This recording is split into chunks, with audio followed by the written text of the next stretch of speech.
بسم اللہ الرحمن الرحیم وَلَقَدْ نَجَّيْنَا بَنِي إِسْرَائِيلَ مِنَ الْعَذَابِ الْمُهِينِ، اور بے شک ہم نے بنی اسرائیل کو نجات دی ذلیل کرنے والے عذاب سے، من فرعون سے، انہو کان عالیا من المسرفین، بے شک وہ حد سے بڑھنے والوں میں سے ایک سرکش انسان تھا۔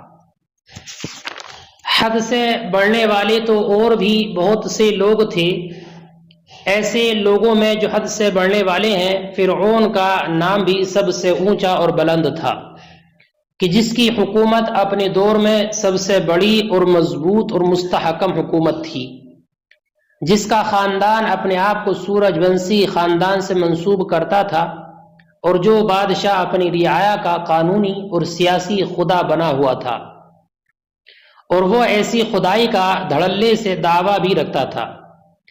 اس نے جب اللہ کے رسول کو جھٹلایا اور اس کی مخالفت پر اتر آیا تو اللہ تعالی نے اس کو اس کی قوم کے ساتھ غرق فرما دیا، جیسے کہ کل کے سبق میں آپ نے پڑھا۔ اللہ فرماتا ہے، اے لوگو، اے کفار مکہ، جب فرعون اور اس کی حکومت کے اتنے مضبوط اور مستحکم ہونے کے باوجود اور اس قدر رعایا کے ہونے کے باوجود اللہ تعالیٰ نے اسے غرق کر دیا، تو اے کفار مکہ، تم نے اس کا حشر اب دیکھ لیا، اور تم تو ان کے مقابلے میں کچھ بھی نہیں ہو، کہ تمہاری حکومت تو ان کے سامنے کچھ بھی نہیں ہے، تم اپنی چھوٹی چھوٹی قبائلی سرداریوں پر اتراتے پھرتے ہو۔ تو اگر تم فرعون کے حال میں غور و فکر کر لو تو ان باتوں سے باز آ جاؤ گے۔ تم اگر وہی فرعون والی سرکشی راہ اختیار کرو گے تو سوچو تمہارا انجام بھی اللہ تعالیٰ ویسا ہی کرے گا جیسے کہ ان لوگوں کا انجام کیا ہے۔ اللہ رب العزت نے بنی اسرائیل کو فرعون کے اس مصیبت بھرے عذاب سے نجات دی کہ فرعون بنی اسرائیل کے بچوں کو قتل کیا کرتا تھا اور ان کی عورتوں کو خادم بنائے ہوئے تھا، ان سے خدمت لیتا تھا۔ اللہ نے اس مصیبت سے بنی اسرائیل کو چھٹکارا دیا اور فرعون کو اس کی تمام رعایا کے ساتھ غرق کر دیا۔ وَلَقَدْ نَجَّيْنَا بَنِي إِسْرَائِيلَ مِنَ الْعَذَابِ الْمُهِينِ، اور بے شک ہم نے نجات دی بنی اسرائیل کو ذلیل کرنے والے عذاب سے۔ قتل الانبیاء قتل الابناء و استخدام النساء، بیٹوں کو قتل کرنے اور عورتوں سے خدمت لینے سے۔ من فرعون سے، قیل بدل من العذاب، کہا گیا کہ یہ عذاب سے بدل ہے، اور مضاف مقدر ہے، مضاف یہاں پر مقدر ہے، اے عذاب یا من عذاب فرعون، یعنی فرعون کے عذاب سے ہم نے انہیں نجات دی۔ وقیل حال من العذاب، اور ایک قول یہ ہے کہ یہ عذاب سے حال واقع ہے، اگر صادرا یا واقعا سے متعلق ہو تو مانا ہوا صادرا من فرعون یا واقعا من فرعون، تو اب ایسی صورت میں یہ حال بھی بن جائے گا۔ انہو کان عالیا، بے شک وہ سرکش انسان تھا، من المسرفین، حد سے بڑھنے والوں میں سے۔ وَلَقَدْ اخْتَرْنَاهُمْ عَلَى عِلْمٍ عَلَى الْعَالَمِينَ، اور بے شک ہم نے ان کو چن لیا، یعنی بنی اسرائیل کو چن لیا ان کے علم کی وجہ سے، علی العالمین، تمام عالم پر۔ اس سے بنی اسرائیل کا امت محمدیہ صلی اللہ علیہ وسلم سے بلند و بالا اور افضل ہونا لازم نہیں آتا، اس لیے کہ اس سے مراد یہ ہے کہ اللہ تعالیٰ نے بنی اسرائیل کو اس زمانے کے جو ان کے زمانے میں تھے، دنیا میں موجود تھے، ان لوگوں میں سب سے افضل بنایا، اور اس وقت میں وہ بلا شبہ سب سے افضل قوم تھے۔ اور یہ ایسے ہی ہے جیسے کہ حضرت مریم کے بارے میں قرآن نے ارشاد فرمایا کہ وہ اس زمانے کے عالم کی تمام عورتوں سے بہتر ہیں، تو مراد یہی ہے کہ وہ اپنے زمانے کی تمام عورتوں سے افضل ہے۔ اور یہ بھی ممکن ہے کہ کسی خاص پہلو سے بنی اسرائیل کو تمام دنیا پر اور ہر زمانے کے لوگوں پر فضیلت دی گئی ہو، لیکن مجموعی حیثیت سے افضلیت امت محمدیہ کو ہی حاصل ہے۔ اللہ نے فرمایا وَلَقَدِ اخْتَرْنَاهُمْ، اور ہم نے بنی اسرائیل کو چن لیا، علی علم منا، اپنی جانب سے علم پر، ان کے حال کی وجہ سے، علی العالمین، تمام زمانے پر، اے عالمی زمانہم، اے العقلاء، یعنی ان کے زمانے کے تمام عقلاء پر ان کو چن لیا تھا، کہ ان کے زمانے میں بھی جتنے عقل مند اور بہتر لوگ تھے ان سب پر ان کو فضیلت دی۔ وَآتَيْنَاهُمْ، اور ہم نے ان کو عطا کی، من الآیاتی، نشانیاں، ما فیہ بلاء مبین، کہ جن میں کھلی آزمائش ہے، ہم نے ان کو وہ واضح نشانیاں دی کہ جن میں واضح آزمائش ہے. نعمت ظاہرہ، ظاہر نعمت ہے، من فلق البحری، سمندر کا پھاڑنا، کہ اللہ تعالیٰ نے جب حضرت موسیٰ کو حکم دیا تھا بنی اسرائیل کو وہاں سے لے کر نکلیں تو نکلنے کے لیے راستہ نہیں تھا، لیکن اللہ نے ان پر انعام اور اکرام یہ فرمایا، واضح نشانی یہ دی کہ حضرت موسیٰ کے عصا کی برکت سے اور اس کے مارنے سے اس میں دریا میں راستے پیدا ہو گئے تھے، تو دریا کو اللہ نے پھاڑ دیا تھا. والمن، اور من اور سلوا کا نازل ہونا، یہ جلالین اول کی تفسیر میں آپ نے مکمل وضاحت کے ساتھ پڑھا ہوگا کہ جب بنی اسرائیل مقام تیہ میں پھنس گئے تھے تو وہاں پر اللہ کا فضل اور خاص کرم یہ ہوتا تھا ان پر کہ منہ و سلوا آسمانی کھانے ان پر آسمان سے نازل ہوتے تھے. آسمانی کھانے اللہ کی جانب سے انعام و اکرام کے طور پر. من یہ ایک قسم کا شبنمی گوند تھا ہے نا، جو اس وقت میں ان پر اترتا تھا. اور سلوا ایک چھوٹا پرندہ تھا جس کو ہم لوگ بٹیر کہتے ہیں. تو یہ من کو سالن کے طور پر استعمال کرتے اور سلوا کو روٹی کے طور پر، اور یہ سلوا پر من لگا کر کھاتے تھے. تو یہ اللہ کا انعام و اکرام، اور اس کے علاوہ اور بھی بہت سارے انعام و اکرام جس کا ذکر وہیں پر آیا ہے اللہ نے ان پر نازل کی. من فلق الباری، سمندر کا پھاڑنا، والمن والسلوا، منہ و سلوا وغیرہ، اور اس کے علاوہ.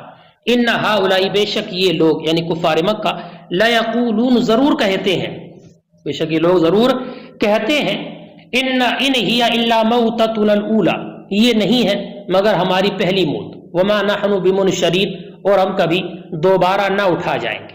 اس آیت مبارکہ میں اللہ تعالی نے مشرکین کا قیامت کا انکار کرنے کے بارے میں ارشاد فرمایا اور اس کی دلیل بھی بیان فرمائی.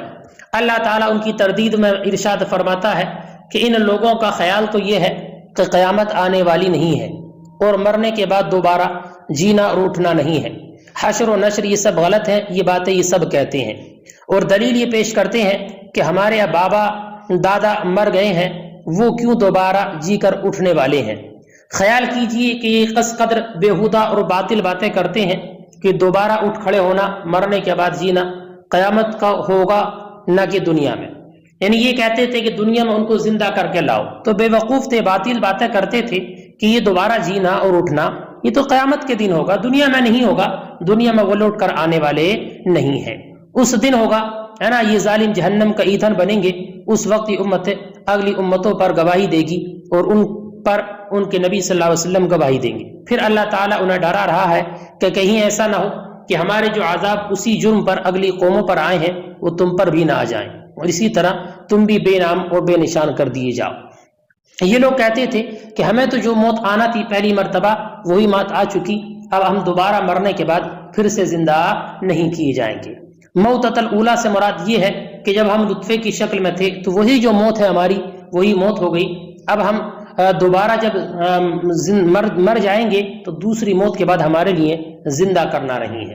اور اگر تم سچے ہو اس بارے میں کہ ہم زندہ کیے جائیں گے تو تم ہمارے آباء و اجداد کو زندہ کر دو. تو یہ ان کی بےہودگی تھی، باطل باتیں تھیں، بلکہ حقیقت تو یہ ہے کہ یہ زندہ ہونا قیامت کے دن ہوگا. ان ہؤلاء، بے شک یہ لوگ یعنی کفار مکہ، لا یقولون، ضرور کہتے ہیں، ان ہی یہ نہیں ہے، مل موتۃ التی بعد الحیات، یعنی کوئی ایسی موت نہیں ہے جس کے بعد زندہ ہونا ہو، الا الموت، الا موتۃ الاولی، مگر ہماری پہلی موت.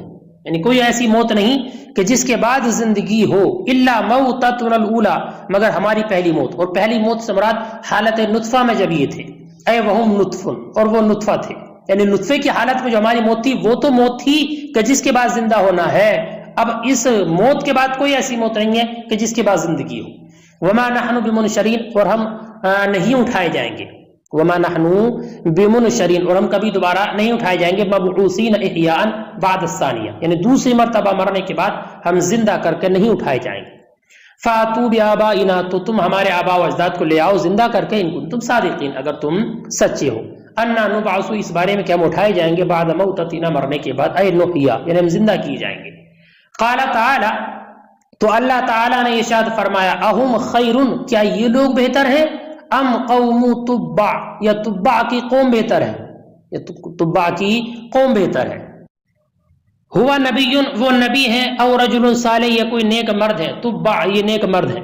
یہ ایک قول یہ ہے کہ یہ نبی بھی ہیں. والذین من قبلہم، اور وہ لوگ جو ان سے پہلے ہوئے میں سے، اہلکناہم، ہم نے ان کو ہلاک کر دیا. کیوں ہلاک کیا؟ لکفرہم، ان کے کفر کی بنیاد پر. اور اس آیت کریمہ کا معنی لیسو اقوا منہم، یہ ان سے بہتر نہیں ہے، یہ ان سے اقوا اور مضبوط نہیں ہے، فاہلکوا، تو وہ سب ہلاک کر دیے گئے جو ان سے پہلے مضبوط اور طاقتور تھے، انہم کانوا مجرمین، بے شک وہ مجرم لوگ تھے، بے شک وہ جرم کرنے والے اور مجرم لوگ تھے۔ تبع سے متعلق تاریخی روایات میں یہ ہے، حافظ ابن کثیر شافعی لکھتے ہیں کہ شاہان یمن میں ایک بادشاہ تبع ابو کرم اسعد نام کا گزرا ہے۔ یمن کا ہر ایک بادشاہ تبع کہلاتا تھا، جیسے کہ ما قبل کے زمانے میں فارس کے ہر بادشاہ کو کسرا اور مصر کے ہر بادشاہ کو فرعون کہا جاتا تھا، فرعون کہا جاتا۔ اسی طریقے سے یمن کے ہر ایک بادشاہ کو تبع کہا جاتا تھا، تبع۔ فراعنہ مصر کی طرح تبابع یمن تبابان ملک یمن ہوتے تھے۔ اسعد نامی بادشاہ یمن قبیلہ حمیری سے تھا، اس لیے اسے تبع الحمیری سے یاد کیا جاتا ہے۔ ابن اسحاق کہتے ہیں کہ قبیلہ بنو عدی بن نجار کے کسی یہودی مذہب رکھنے والے شخص نے جو مدینے کا باشندہ تھا، اصحاب تبع میں سے کسی آدمی پر زیادتی کی اور اسے معمولی سی بات پر قتل کر دیا۔ اس بنا پر تبع ان یہودیوں سے قتل کرتا رہا، ہے نا، ان سے جنگ کرتا رہا۔ اور ابن اسحاق یہ بھی کہتے ہیں کہ تبع ابھی یہودیوں کے قتال میں مصروف تھا کہ اس کے پاس بنو قریظہ کے احبار یہود میں سے 2 ماہر عالم آئے جو اپنے علم میں بڑے راسخ تھے۔ انہوں نے سنا تھا کہ تبع مدینہ اور مدین کے رہنے والوں کو ہلاک کرنے کے در پہ ہے، تو ان دونوں حضرات نے اس سے کہا کہ اے بادشاہ تو ایسا نہ کر، اگر تو نے اپنے اس ارادے سے واپسی نہ کی تو ہمیں اس بات کا خوف ہے کہ تیرے اس ارادہ فاسد کے بروئے کار آنے سے پہلے کہیں تجھ پر سخت سے سخت عذاب نہ آ جائے۔ تو تبع نے کہا یہ کیوں؟ تو انہوں نے جواب دیا کہ شہر مدینہ اس نبی آخر الزماں کا مقام ہجرت ہے جو اس قبیلہ قریش سے پیدا ہوگا اور مدینہ اس کا دار قرار ہوگا۔ تبع یہ سن کر اپنے اس ارادے سے باز آ گیا اور اس نے سوچا کہ یہ دونوں اہل علم ہیں، ان دونوں کی بات بھی اس کو بہت پسند آئی اور اس نے ان دونوں کا کہا ہوا مانا اور دونوں کا دین اختیار کر کے مدینہ سے واپس چلا گیا، دین اختیار کیا۔ ابن اسحاق کہتے ہیں کہ تبع اور اس کی ساری قوم بتوں کے پجاری تھے، یعنی اس وقت میں یہ بتوں کی پوجا کرتے تھے۔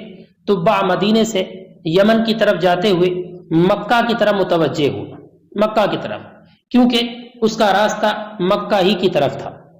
جب وہ اسفان اور ابج کے درمیان پہنچا تو اس کے پاس قبیلہ حزیل بن مدرکہ کے کچھ لوگ آئے اور کہنے لگے کہ اے بادشاہ، کیا ہم ایک ایسے گھر کی طرف تیری رہنمائی نہ کریں جو اموال کثیرہ کا مخزن ہے؟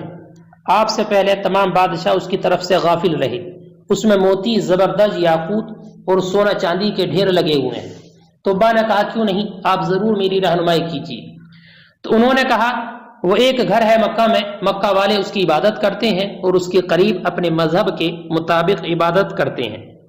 قبیلہ بنی حزیل کے جن لوگوں نے اسے مشورہ دیا تھا وہ لوگ یہ چاہتے تھے کہ تبع کسی طریقے سے ہلاک ہو جائے، اس لیے کہ وہ اس بات کو جانتے تھے کہ جس بادشاہ نے بھی بیت اللہ شریف پر لشکر کشی کی ہے وہ ضرور ہلاک ہوا ہے۔ تبع ان لوگوں کے مشورے کے مطابق عمل کرنے کے لیے جب تیار ہو گیا تو اس نے ان دونوں یہودی عالموں کے پاس پیغام بھیجا جو اس کو ملے تھے اور جن کا دین اس نے قبول کر لیا تھا، اور اس بارے میں ان سے پوچھا کہ آپ لوگوں کی کیا رائے ہے۔ تو انہوں نے جواب دیا کہ جن لوگوں نے آپ کو یہ مشورہ دیا ہے وہ صرف اور صرف اس بات کو چاہتے ہیں کہ آپ اور آپ کے تمام لشکر ہلاک ہو جائیں۔ خدا کی قسم ہم تمام روئے زمین میں سے اس کے سوا کوئی ایسا گھر نہیں جانتے جسے اللہ عز و جل نے اپنی ذات کی طرف منسوب کیا ہو۔ اگر آپ نے ان کے مشورے پر عمل کیا تو یقیناً آپ اور آپ کے تمام ساتھی ہلاک ہو کر رہ جائیں گے۔ پھر تبع نے ان یہودی عالموں سے دوبارہ سوال کیا کہ اگر بالفرض میں بیت اللہ حاضر ہوں تو مجھے وہاں کیا کرنا چاہیے؟ تو انہوں نے جواب دیا کہ آپ وہی کام کریں جو وہاں جا کر بیت اللہ کے پاس لوگ کرتے ہیں، اس کے آداب بجا لائیں۔ آپ وہاں پر خانہ کعبہ کا طواف کریں، اس کی تعظیم و تکریم بجا لائیں اور اپنا سر مڈھائیں اور وہاں سے واپس آنے تک عاجزی اختیار کریں۔ اس کے بعد تبع نے ان دونوں یہودی عالموں سے پوچھا کہ آپ خود ایسا کیوں نہیں کرتے؟ تو انہوں نے جواب دیا کہ خدا کی قسم وہ بے شک ہمارے جد امجد حضرت ابراہیم کا بنایا ہوا گھر ہے اور وہ بالکل ایسا ہی ہے جیسے ہم نے آپ کو بتایا، مگر بات یہ ہے کہ اس زمانے میں جن لوگوں نے وہاں پر قبضہ کیا ہوا ہے وہ ہمارے اور اس بیت اللہ کے درمیان حائل ہیں۔ انہوں نے خانہ کعبہ کے ارد گرد بت نصب کر دیے ہیں اور خدا کے گھر کے نزدیک ان بتوں کے لیے جانوروں کا خون بہاتے ہیں۔ وہ لوگ اکثر جاہل اور شرک ہیں اور شرک کی نجاست میں مبتلا ہیں۔ تبع ان کی نصیحت کو خوب سمجھا اور اسے ان کی باتوں کا پورا یقین ہو گیا۔ قبیلہ بنو حزیل کے اس گروہ کو بلا کر اس نے ان کے ہاتھ پاؤں کاٹ دیے، پھر کعبہ کی حاضری دی، طواف کعبہ کیا اور حرم کعبہ کے نزدیک قربانی کی، اپنا سر مڈایا اور 6 دن مکہ میں قیام کیا۔ ان ایام میں وہ بہت سے جانور ذبح کر کے مکہ والوں کو کھلاتا رہا اور شہد وغیرہ پلا کر ان کی خاطر و مدارات کرتا رہا۔ انہی دنوں میں اس نے ایک خواب دیکھا کہ وہ خانہ کعبہ کو غلا پہنا رہا ہے۔ پہلے اس نے چمڑے کا موٹا غلا پہنایا، پھر اس نے خواب دیکھا کہ وہ اچھا لباس پہنا رہا ہے، تو اس نے معافر کے کپڑوں کا بنا ہوا پہلے سے بہت عمدہ لباس خانہ کعبہ کو پہنایا۔ پھر تیسری مرتبہ اس نے خواب میں دیکھا کہ میں اس سے بھی اچھا لباس خانہ کعبہ کو پہنا رہا ہوں۔ چنانچہ تبع نے بیدار ہونے کے بعد ایک خاص قسم کا قیمتی کپڑا جو اس زمانے میں پہنا جاتا تھا، جس کو ملا کہتے ہیں، وہ بہترین یمنی چادروں کا لباس ہوتا تھا، وہ خانہ کعبہ کو پہنایا۔ اور تبع لوگوں کے گمان کے موافق، یعنی پہلا وہ انسان ہے تبع کہ جس نے خانہ کعبہ کو غلا پہنایا تھا۔ اور تبع نے ہی اپنے حکام کو اس بات کی وصیت کی تھی جو لوگ بنی جرہم سے تھے، اور ان سب کو یہ حکم دیا تھا کہ وہ خانہ کعبہ کو ہمیشہ پاک صاف رکھیں اور کسی قسم کا خون اور مردار اور کسی قسم کی گندگی اور نجاست اس کے قریب نہ آنے دیں۔ تبع نے خانہ کعبہ کا ایک دروازہ بھی تعمیر کر دیا اور اس کی ایک کنجی بھی لگوا دی۔ ابن اسحاق کہتے ہیں کہ تبع یہ سب کام کر کے اپنے ساتھیوں، تمام لشکروں اور دونوں یہودی عالموں کے ساتھ اپنے ملک یمن کی طرف متوجہ ہوا۔ جب اس میں داخل ہوا تو اس نے اپنی قوم کو بھی اپنے دین میں داخل ہونے کی دعوت دی۔ سب نے انکار کر دیا اور وہ آگ کی طرف اپنا مقدمہ لے گئے۔ آگ کی طرف مقدمہ لے جانے کا مطلب یہ ہے کہ وہ لوگ یہ سمجھتے تھے کہ ان کے ایک آگ ایسی تھی جو ظاہر حقیقت اور باطل کے درمیان فیصلہ کر دیتی تھی۔ جب قبیلہ حمیر میں تبع نے داخل ہونے کا ارادہ کیا تو ان لوگوں نے کہا کہ تم نے ہمارے دین چھوڑ دیا ہے تو اب تم ہم میں داخل نہیں ہو سکتے۔ تبع نے ان لوگوں کو اپنے دین کی طرف بلایا اور کہا کہ یہ تمہارے دین سے بہتر ہے۔ انہوں نے کہا کہ ہم آگ کے سامنے اپنا مقدمہ پیش کرتے ہیں۔ تبع راضی ہو گئے۔ یمن میں ایک آگ ایسی تھی کہ جس کے متعلق وہ لوگ یہ یقین رکھتے تھے کہ وہ باہمی اختلافات کو دور کر دیتی ہے اور ظالم کو جلا دیتی ہے اور مظلوم کو کوئی نقصان نہیں دیتی۔ قوم حمیر کے لوگ اپنے بتوں اور باطل معبودوں کے ساتھ میدان میں آئے اور دونوں یہودی عالم بھی اپنے مصاحف کو اپنی گردنوں میں لٹکائے ہوئے حاضر ہو گئے۔ سب لوگ اس جگہ بیٹھ گئے جہاں سے آگ باہر نکلتی تھی۔ اچانک آگ نکلی، جب لوگوں کی طرف بڑھی تو لوگ بھاگنے لگے۔